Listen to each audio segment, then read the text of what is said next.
All right, great. Hello, welcome everyone. My name is Elisabeth Walden. I'm here with the Oregon Potters Association at their showcase at the Oregon Convention Center. Um, I am gonna do a little demonstration today showing you how I make my hand-built Fat Babe planters. I have a few examples to show y'all before we get started. I'm going to start today with my basic process for making the little ones. So for those of you who are familiar with ceramics, these are actually just pinch pots. Like not really anything other than that. I will show you sort of the whole process of how I make them, but if you've ever taken a ceramics class, you usually start with this, like just a lump of clay in your hand and you pinch a little shape. So you can take it, you can make a cup or you can make something like this, which is a little bit more complicated if you are patient. So I'll start with the clay I've got here. I've got two different clay bodies that I'm going to wedge together. I buy all my clay at Georgie's because we're lucky enough to have such a wonderful resource here in town. And these are actually their clays. So this is their Trail Mix Dark Chocolate, which is a beautiful, rich, dark brown color, which I do sometimes use on its own, but I find is nice mixed with a lighter clay. So what I have here is just their Timberline sculptural clay, which has a lot more grog and grit in it. So especially if I'm working larger, I'll let them do the demo. Yay, they got my name right. Okay, that sounds great. Hooray. Yes, hand building fat babes. So as I was saying, this is the Timberline sculptural, got lots of grog and grit in it, especially if I'm going to be working larger, this scale, bigger, a little bit more sort of add some structure to the clay, helps you sort of hold your shape as you go. Because the dark chocolate is a pretty fine-bodied clay, nice and smooth and plastic. Really a joy to work with. So I'm going to start now by wedging them together, which will require a bit of effort. Some people do this to make like nice, beautiful agate ware or spiral clays. I just like to have a little bit of a lighter color to my clay because it helps the finishes on the surface show up. And also to add that structure like I was talking about before. So I'm just slicing my clay into strips to start the wedging process and sort of bang, forceful. Alternate them. And this is probably, I could start wedging all this by itself, but I think I'm going to cut it in half and do half at a time. Just to like save my back and arm and side muscles. All right, half at a time. So let's see how much I can talk while I do this. I'll tell you a little bit about myself. I'm not actually a trained ceramicist. I've taken workshops here and there, but I have an MFA in printmaking, whole different field, but also very process-based. But in grad school, I took a ceramics class and really liked it, and sort of got started taking workshops when I lived back on the East Coast, and found that I was working a lot with sort of self-portraiture and images of my body in printmaking, but found working in clay to be really sort of like freed me from a more sort of strict one-way thinking about like trying to make meaning in my work. And so I started just making these like lumpy fat forms, and then eventually discovered that you could like stick a plant in them, and that was exciting. And then I started showing them to people, and people were interested in them and occasionally wanted to buy them, which was certainly more than had ever happened for me very often with my prints. So I've just been sort of teaching myself and finding studio space where I can for the last 7 or 8 years. I moved to Portland in that time. Great clay community out here. So many potters, as you can see, surrounding you. Okay, so that's like half wedged up. You can see here. You can still see the sort of spiral of the different colors in the clay. I'm going to keep going because I want it to be one solid sort of color before I start. And this is just your basic sort of like ram's head spiral wedging. Everyone has their own sort of technique for it, but I just like to rock gently back and forth and let my body weight sort of press the clay down. I don't know if any of y'all ever make bread, but pretty similar process to kneading that. We're getting there. It also helps make the clay nice and pliable and not quite so so wet, which will help when we get to the building process. So I think I'm going to show you a few different kinds of techniques today. I'll start with sort of the basic pinch pot technique, and I'll get as far as I can. The process doesn't take that many hands-on hours, especially for a small one, but you do have to stop and let it dry in between as you sort of shape, because you try to work it too much at one time, it starts to get weak, and then it collapses on you, which has happened to me more than a few times. All right, here we go. So that's looking really nice. Let's cut it open and make sure.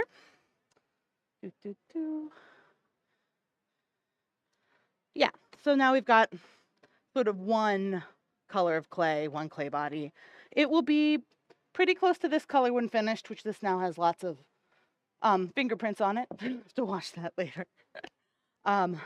Maybe a little lighter depending on what washes I use on the end. So, okay. Now the next thing to do is decide how big I want to try and go with this piece. I think I'll start with a little one. And then we'll work on some larger pieces, coil built things, and play with slabs and stuff. All right, cool. So got a nice shape. If I were going to try to make a bitty one like this, start with, it winds up to be about 1 pound of clay once it's fired, so it's probably between 1 and 2 pounds of clay when it's wet. I haven't actually measured it, but small piece. Wedge it a little bit more, just to start to get it into a kind of shape I want to start with.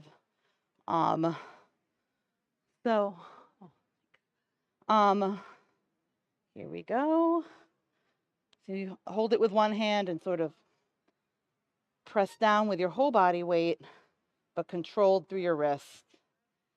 I'm just folding this until, all right. Got the basis of a cylindrical sort of shape. I can fit my hand around it very comfortably. This is a good size for a small pinch pot. I'll bring the ends in, and then I just usually, before I get started, just sort of whack it into shape, like whack in all the edges and smooth out the outside with my hands, or sometimes on the table, around a little bit like this. Like, just bring all the clay together. Try to eliminate any air pockets that might be hiding there. All right, here's a good place to start. And now that I'm done wedging, I'm gonna sit down and ruin all the good work that our cameraman just did, trying to get me centered. Sorry. Okay.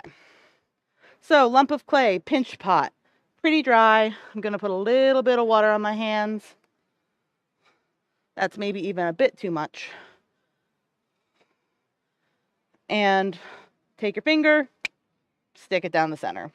Not complicated, very intuitive. Now the part that is tricky about this for making a pinch pot, if you've ever tried to make one before, is to try and keep it even, the thickness even all the way around. And I will say that that is very much a matter of practice. So what you can't see is a lot of the work that's going on inside right now is my thumb gently pressing outwards against my hand and trying to make some space inside, give me some basic volume to this form.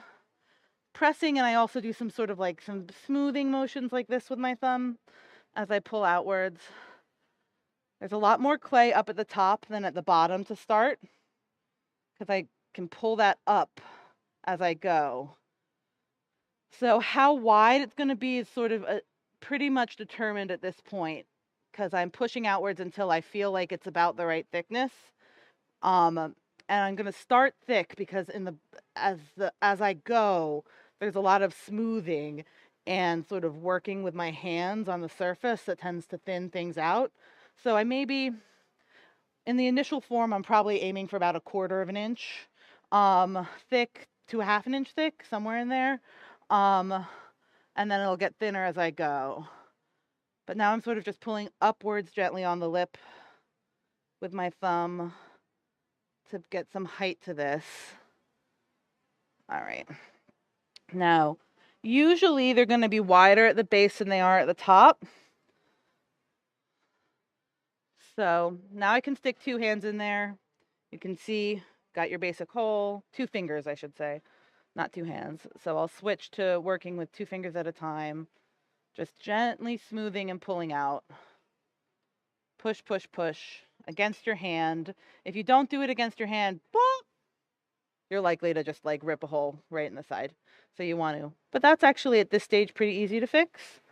So I'm holding it there and letting the clay body become one again and smoothing on both sides, making sure to give lots of pressure to make sure that there are no little air bubbles in there. But because this clay is all nice and one even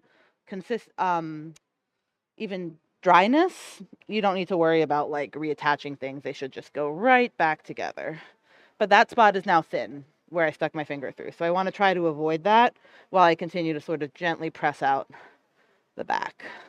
So I'm going to aim for the bottom to be wider than the top, which you can see is starting to happen. As I just push, push, push. Now at the base of this, I've probably got definitely more like no thicker than 1/4 of an inch most of the way around.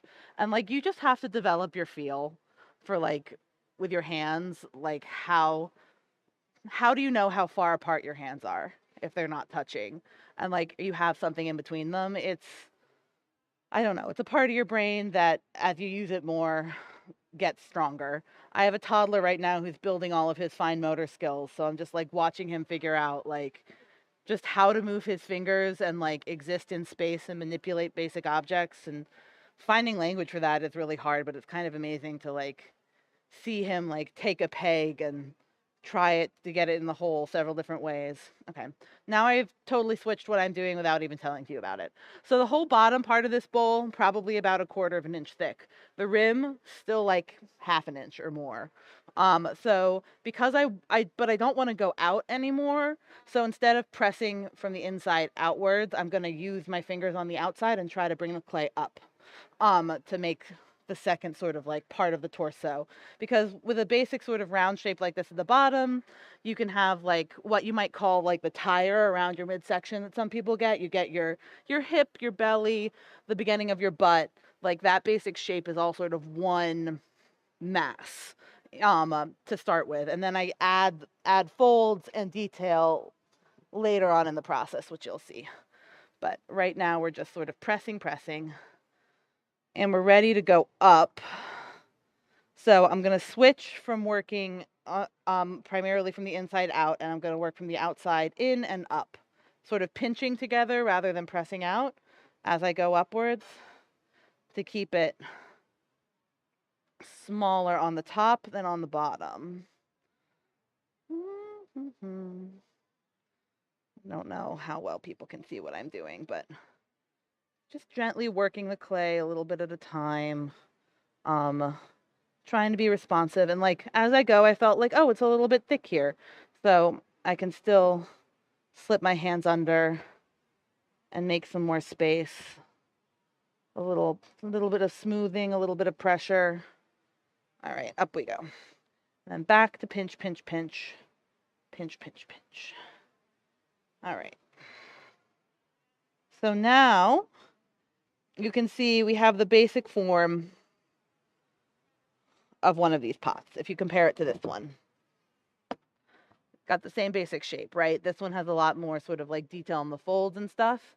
That is easier to add sort of later on in the process. I might even set this one aside and make it one of a different shape and just let it dry for even 20 minutes can help just sort of firm it up a little bit, so that when you start trying to alter the shape of the piece, it has a little bit more integrity to the structure. All right. So there we go. Nice little pinch pot, bud vase, whatever you want to call it. Let's do one a little bit bigger this time. So I'm going to take half of this body of clay. And so usually the rims of these pieces are made with coils at the very end, which I may or may not be able to show you, but just to sort of like add that final finesse piece of detail. All right, so we're going to chop this in half. I'm going to stand up again to wedge it. All right, slightly larger piece of clay, maybe about 50% to twice as big. Probably twice as big. This is quite a big piece of clay now that I'm feeling it. But again, sort of just giving it that final wedge in two directions to get it into a nice cylinder, make the clay feel nice and workable, happy, ready to go. I use a lot of different clay bodies in my work because I try to get a range of tones, skin tones in the finished pieces.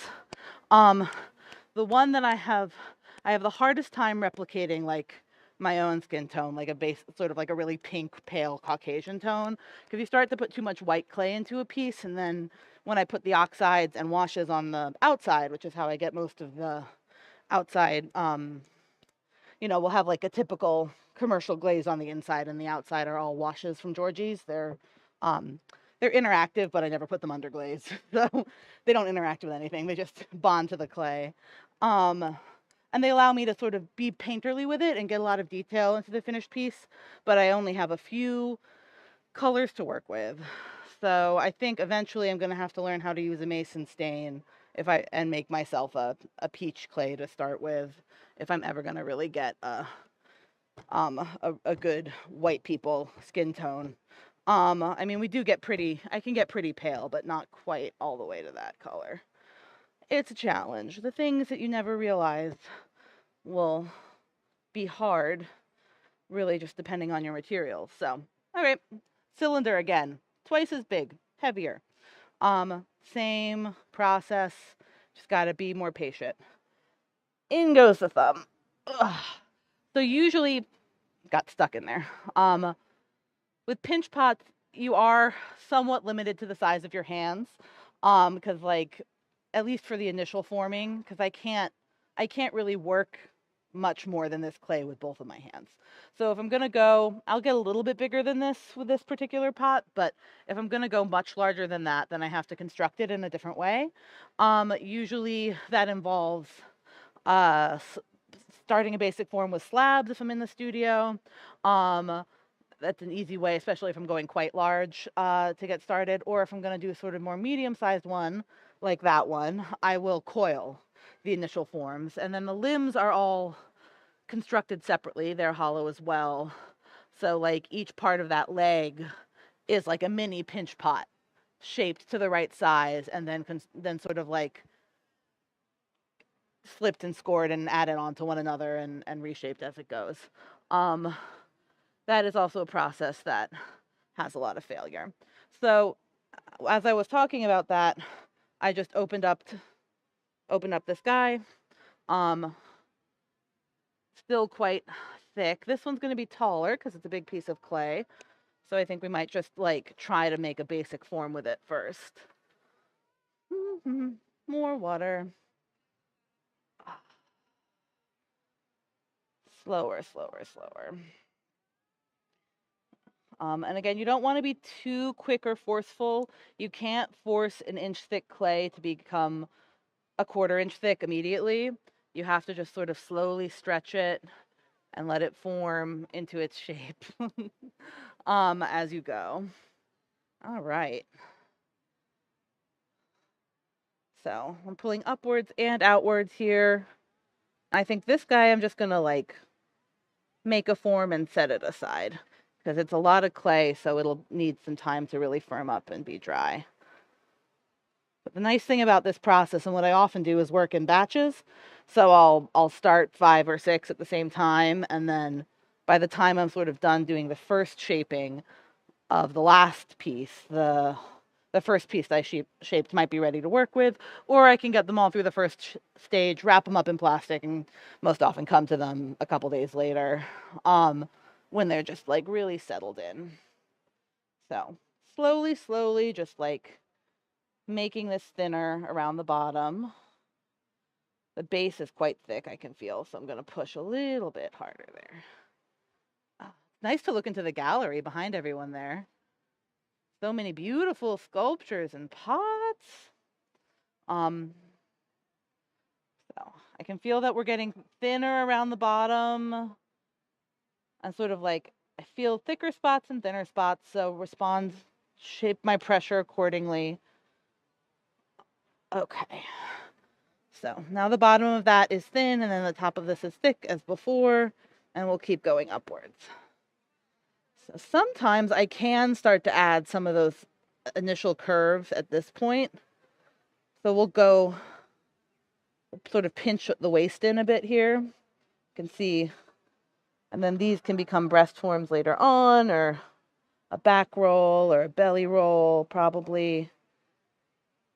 Just get the first indication of that shape, and then again, pinching and bringing the tops together. And go add some more of those shapes later. All right. And this is going to be the back, I've now decided. So careful. We'll need to have a little butt crack. And like the clay is so malleable at this point, you don't need to do much to shape it. This is going to be the inner part. There we go. And I sort of learned as I've been doing this, like, where do bodies generally dip in? Where do they push out? Everyone's different. So like the nice thing is, like, bodies come in so many different shapes and sizes and forms that you can really just like experiment and play a lot of times and just like let the form be. I'm not usually going for verisimilitude or likeness, or like, this is not realism is not the goal. I want a sense of weight. I want a sense of sort of a satisfactory form, something to hold, and I want there to be a specificity to the form. So I want people to be able to look at that and say, "Oh, there's a fold or a freckle or a stretch mark or like some kind of shape that they can recognize, even if the whole form isn't like, oh, that looks like me or someone I know." You know what I mean? Although often I do get people come up to me being like, "Oh, that's me." Which elicits a variety of reactions in people, as people feel lots of different ways about their bodies. But I generally feel very positive about bodies of all shapes and sizes, but particularly fat and soft. I love the way flesh sort of lumps and slumps together, and clay really gives you an ability to get that weightiness, that sort of sense of gravity if you let it. I'm impressed with people who like throw and can make beautiful, big, airy, light pots that look like they can float. But my work all has like sits there on the table. It's not the same thing. But clay can do both, which is a miracle, right? Like, amazing malleable material. It's also really nice when you're working with body forms, just to think about, and especially because these are always planters, that clay is dirt, really. And like, I like that sort of elemental feel to it. And it makes sort of a sense to me when I wind up putting more dirt in it, and a succulent or a house plant or an herb or whatever. Or even if you fill it with water and use them as vases, which you can do. All right, so I have, as you can see, been working but not talking as much about what I've been doing, but working, which is typical. I tend to be very intuitive when I'm working, so like sometimes when I'm doing, all of a sudden, like, hey, look, it's form, it's there. Like a few minutes ago, I didn't know what it was going to look like, and now its basic shape is pretty much established. You've got your basic inner parts, and like there's a lot of refining to be done. There are actual folds to be added, and wrinkles, and then the breasts if there's going to have a breast in this one, if there will be breast forms, those will be added later as well. But this is getting to the point where I really need to stop touching it or else I'm going to destroy it. So we'll set that over here and we can return to this one. So I'm going to want to make that a little bit more like less of just like, oh, this is a vase. Since I didn't have sort of a moment of inspiration like with that one, where the clay sometimes it's like, oh, I'm thicker on this side, I want to be a bulge of a belly, and I'm thinner on this side, I want to be the small of your back, which it often does.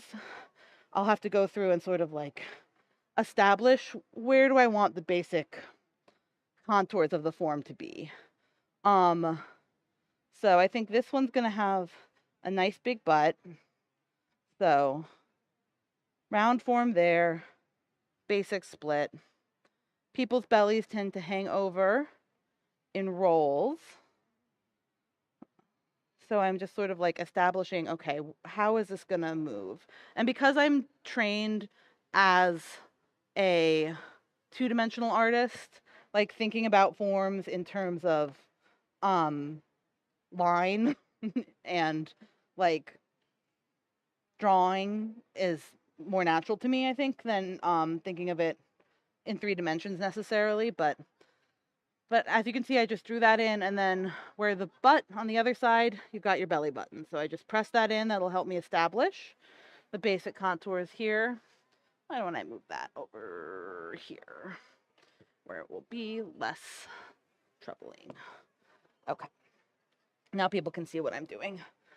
So to sort of add these folds, I'm gonna stick my finger where I want it to go in and then push out on top.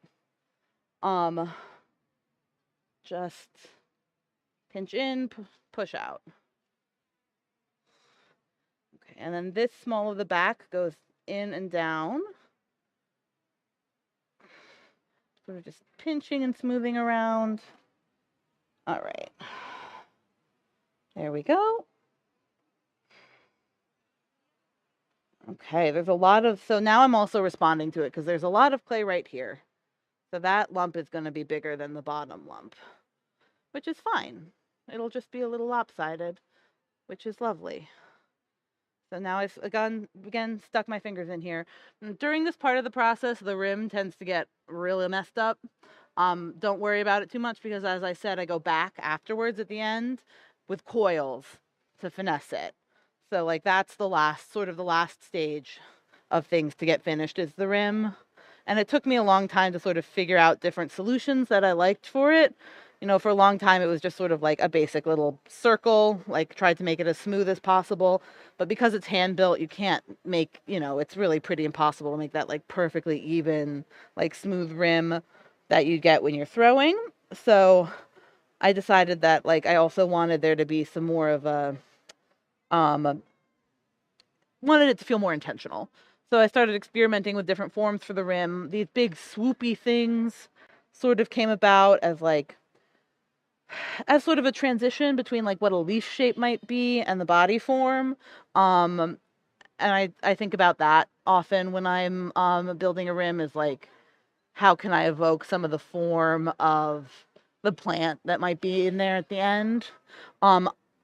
But sometimes when I put the plants in, then I go for contrast anyway and put like a spiky plant in a smooth rim thing. All right, so gone, and I've established most of that first fold. The other part that's tricky is this really sort of rounding out the butt part. So holding that in my hand and then like just pushing gently from the inside. Stretch. I want to get my whole hand in there. There we go. Push out the bottom a bit. That helps just sort of give it a little bit more volume. So now we've got something that looks a little bit more like the form of one of my finished pieces. Again, like the one I showed you before, it doesn't have a lot of the actual sort of folded lines. I can add those in several different ways as I sort of build pieces. This is getting dry. right. But. All right. Press out the belly some more. And there we go. Okay. Okie dokie. Okie dokie, okie dokie.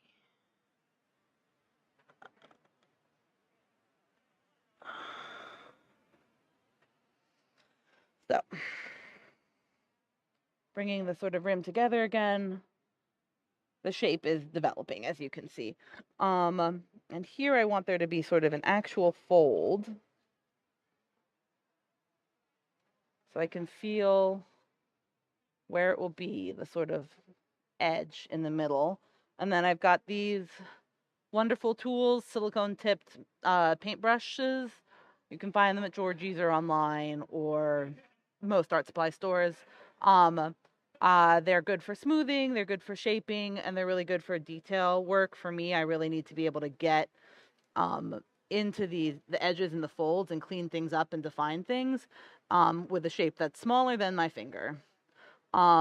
So this is one of my favorite tools, and I found I really like the biggest size because its tip is pretty fine. But I have a million of them in different sizes and shapes. So if I were to just say, okay, I want to define this line now, I'm going to where the basic forms meet, and I'm pushing just gently all the way up, sort of like as the fat would fall against the body. And then here too, pushing in where that fold is going to be. Okay.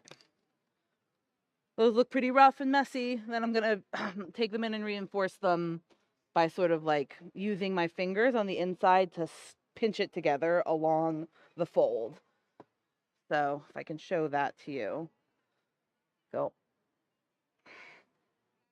run my finger along the top of it like that, and that'll define it. And push sort of down, and then go underneath and push up. I don't really know how to describe it better than that. You just sort of have to feel it. It's such a tactile process. And like by the time I'm done with one of these things, one of these fat babes, I've just touched it all over so many times in so many ways. It's been like worked and worked and worked. Kind of amazing. Okay. All right. Smooth up my surface there. So that's beginning to look a little bit better in terms of like how the fold might be. This is the part that like takes a lot of refining, and when it often is best to wait for a little while so I can go back in once it's sort of firmed up and I'm not risking tearing a hole in the crease. Just something that happens a lot. Okay. Just sort of right now I'm just sort of going through and looking for weak spots on the inside, which is almost always going to be wherever I want there to be a fold or a weight. So I just sort of like I often fold over some excess clay on the inside from like when I'm pinching things together towards whichever part feels thinner or weakest, and that can sort of help bring the whole piece together. And now I'm just pinching the rim together, basically not to try and finish it, but just to help hold the structure of the piece because I'm going to put it aside to sit for a while. All right.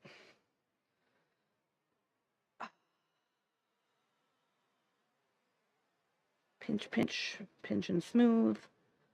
So there. And that was not too long. I turned what was just like a little bud vase shape into something that's much more body. It's got a belly, it's got a back.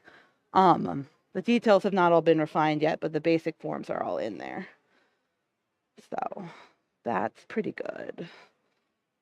Leave that aside for now. Well, I think I may actually, let's do the rim on this one. I can finish up the details on it after the rim is finished. So I'm going to add a little bit of water to the where I'm going to add more clay, just to I don't want to score and slip because the coil I'm gonna add is gonna be about the same uh the same dampness as the clay body itself. I try to avoid adding too much water while I'm building if I can, and slip is a lot of water. So I tend to only use slip when I'm building if I have something that's like quite dry, leather hard, has been sitting for a week or more, and then I'm putting wet clay onto that, then I will slip where the wet clay is joining the drier clay. I don't, but when you're working, like when I just coil to build a shape, or when I'm working like this, this is twice as much. I don't need a lot of coil. Don't need a lot of clay for this coil. I'm not gonna use slip. I didn't even bring my slip today, so I can't score and slip.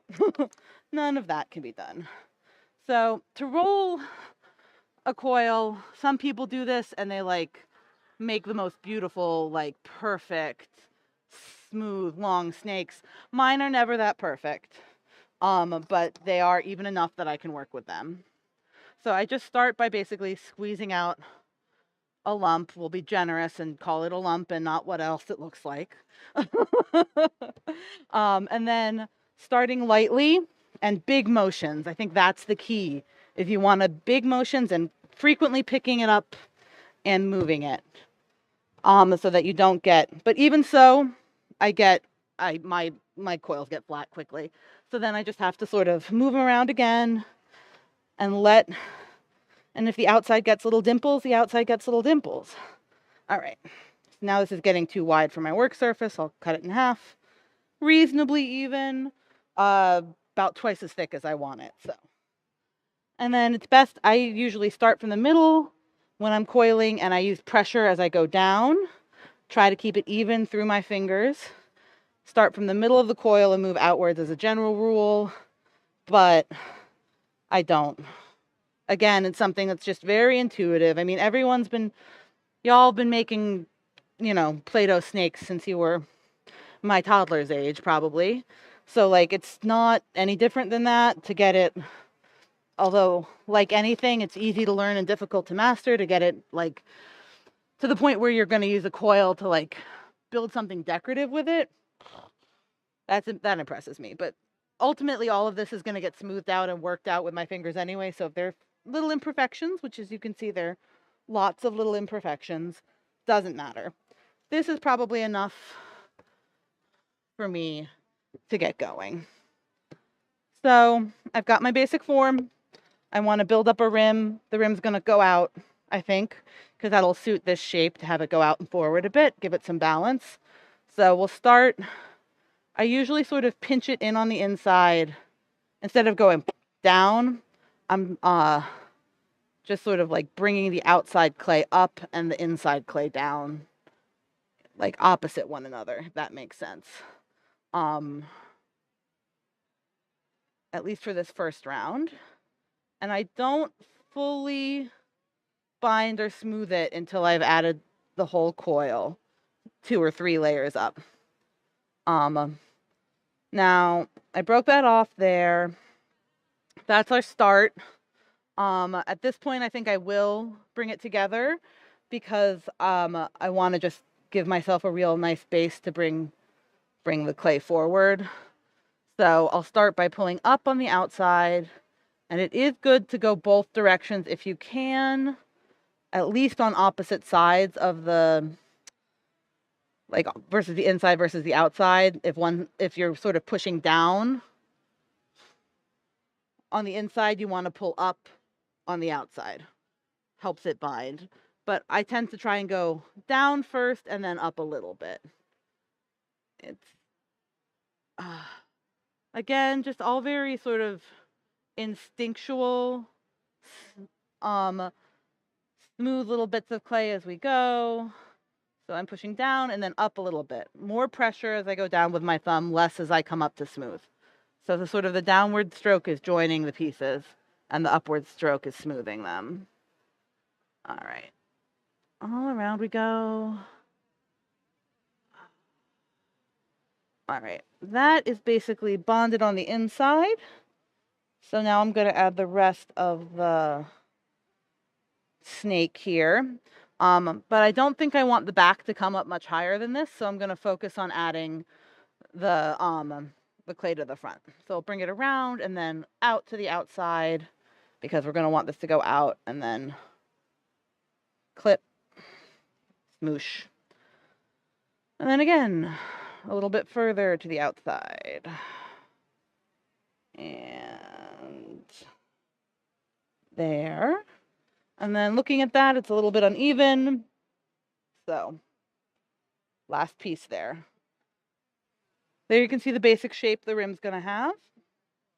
And then I'm going to bring it down and in, because I'm sort of, you can see I'm supporting it in the shape I want it to be, and then using my thumb to press the rim in. And I think the key is with this, because I'm not scoring and slipping, you do need to work the clay pretty heavily with your fingers, like a lot of pinching, a lot of smoothing, a lot of patience. So pushing down, bringing all of these little coils together into one body of clay. All right, we'll go down then from this way. Maybe I'll use my other hand so you can see again.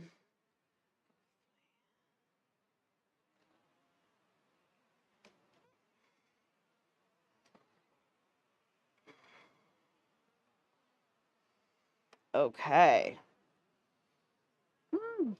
So there's a little line here where it didn't want to get smooshed down, so I'll pinch. All right.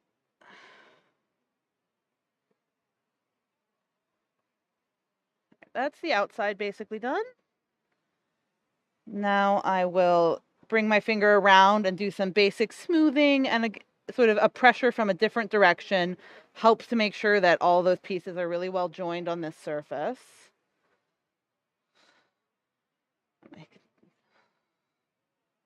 There we go. And because this clay has the sculptural clay in it, it's drying out faster than the got the gritty clay in it, so it's really like, it'll have more tendency to crack than a more plastic clay would. If I were using the dark chocolate on its own, I probably wouldn't be having as much sort of little bits of cracks here and there, but it can be quickly brought together. Because like I said, it's all sort of about one same level of dampness. All right. And now on the inside, I'm going down and up, as I said again, to bring it together. But again, supporting the basic curvature with my hand on the outside. Got to always make sure when you're hand building that you're giving it support from both directions, or at least as much as possible, until the piece is more like leather hard.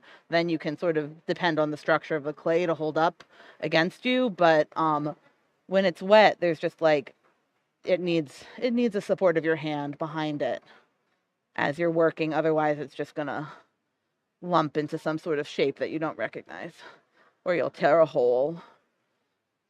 Okay. There we go. Almost all done. So there we go. Now the rim is like basically one body of clay. I'm just pinching it to sort of make it all the same thickness. I will, when it's drier, I will take I will probably cut a little bit around the edge and smooth some more with my finger, just to like give it that refined, like sharp finish that a lot of these has. And then when it's drier too, I will maybe add some breast forms or some nipples or something. But if I were to try to do that now, the piece would probably collapse. So, all right, leave this be. There you go. You can see how I got from here to there. Basically in, I don't know what time it is, but in however long it's been. Thank you. So those are the pinch pots. What, can you tell me what I have on time here? 18 minutes, cool. So I will, why don't we do a little bit of Q&A. You can do that, and while you do that, I'm gonna like just play and throw some slabs and stuff. Does anyone have any questions? Yeah, please. Oh, thank you. Thank you. I appreciate that very much. That's very kind of you. Yeah. Sure, sure, absolutely. Yeah, yeah, yeah. So I don't do any underglazing or anything like that. Um, Once things are all done being sculpted, they get bisqued, and then the glazing is a multi-step process. So, first I wash and sand like you usually do if there are any, especially when there are a little bit of carving where there might be some hair or whatever. There's sometimes some roughness, so a little bit of filing or sanding there is helpful. Um, and then the next step is usually to wax. And I don't wax the bottoms because the oxides don't really stick to the kiln, but I do use the wax decoratively, so all the stretch marks are just the painted wax resist. So if you look at the color of a stretch mark, that is the color of the clay body fired on its own. And so I think this one was toast and sculptural. You can see it's got sort of, which is another one of the Georgie's trail mix clays that I like all of them. Toast, cinnamon, dark chocolate, great clays across the board. Um, and so then I wax um, with a paintbrush. Then I usually pour the inner glaze, and I just use a bunch of different commercial glazes. I don't know how to mix my own. Um, and that's my next project actually is test tiles because I have so many glazes. I don't know if any of y'all ceramicists have this problem where you go to Georgie's and you're like, ooh, that looks fun. I'm gonna use this and use it for one piece, and you're like, what does it look like? Should I use it again? I don't remember. So I, uh, yeah, so I use the inner glazes. I like red and blue glazes is what I've discovered. And I like them when they have some, uh, depth to the body. And I'm always trying to make a contrast, um, between the inside of the pot with the sort of usually a glossy or some other kind of glaze, like textural effect glaze, and then the outside of the pot, which is usually always this sort of consistent matte, sort of more skin tone. Because I like to have that like feeling when you're looking at them that they do have that like body feeling, and like the shiny finish of a gloss glaze isn't going to give me that. So, and then the last couple steps involve the interactive washes I was talking about before, from Georgie's. They come in a few different colors. I've got like a golden yellow and a sandy yellowish brown, and then a few different browns that run red or sort of more cool brown. Um, and I apply those on the outside, usually with sponges to start and watered down by about half. So I'm using them really like washes. And then it's a lot of like apply the wash, I'll like maybe with a brush I'll apply the darker wash to the hair first and then wipe that off and then tap tap tap tap tap tap tap tap tap tap tap tap at least one color, usually two different colors of washes. Then I paint the nipples on with one of the watered down washes that has sort of a red cast to it. And then do some flicking for freckles and moles and stuff. So you have that sort of texture to it as well. And then fire it. And then this is what they look like.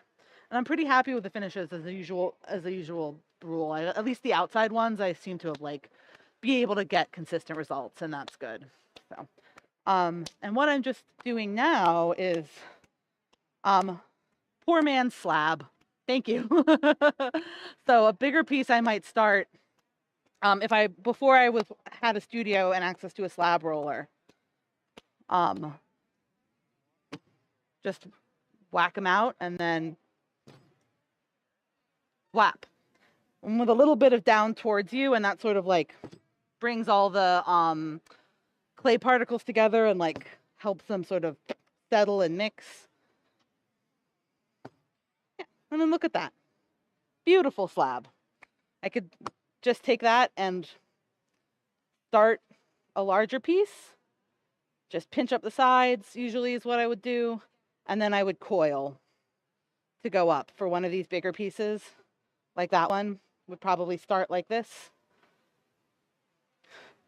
and then coil and build until it's about where I want it to be, as I was doing before.